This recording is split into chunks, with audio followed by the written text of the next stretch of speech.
When we think of memorials, we often think of the sacrifice and loss of life that was made by many during a war, event, or movement. However, in El Paso, just north of the Rio Grande and next to a bridge that connects the United States with Mexico, lies the Chamizal National Memorial. The memorial tells the story of a land dispute that led to a peaceful resolution between the United States and Mexico. The 1848 Treaty of Guadalupe-Hidalgo established the Rio Grande as part of the boundary between the U.S. and Mexico.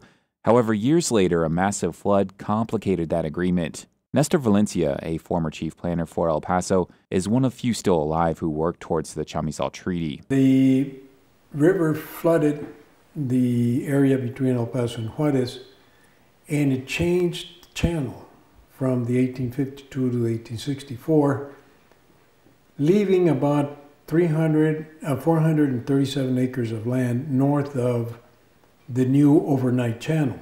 The flood had moved the border further south, igniting a dispute between the two countries. That dispute would lead up to 1910, when the two countries agreed to appoint an arbitration committee made up to hear the dispute, which would later be won by Mexico. The U.S. refused to accept that decision, continuing the dispute between the neighboring countries, according to Valencia. Many other things happened between 1911 and 1961 when President John F. Kennedy and Adolfo López Mateos meet in Mexico City. It was at that meeting that the two presidents agreed to end the dispute quickly.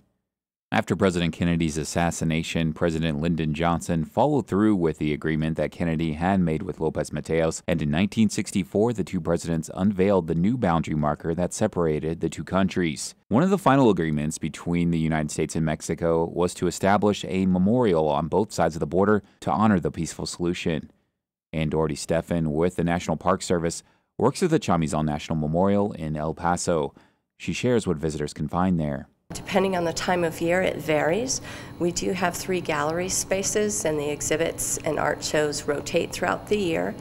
We also have the museum. We're standing at the entrance of that museum right now, and this talks about a little bit about the changing course of the river, which is really the heart and core of our story here at Chamizal National Memorial.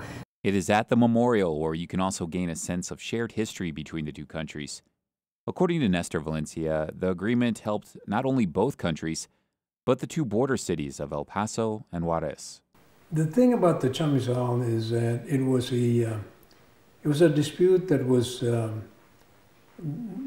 settled by two friendly countries, two neighboring countries that came to an international court that really benefited both countries, improved the relations of both countries, and improve the boundary development between the two cities. For KRWG, I'm Anthony Moreno.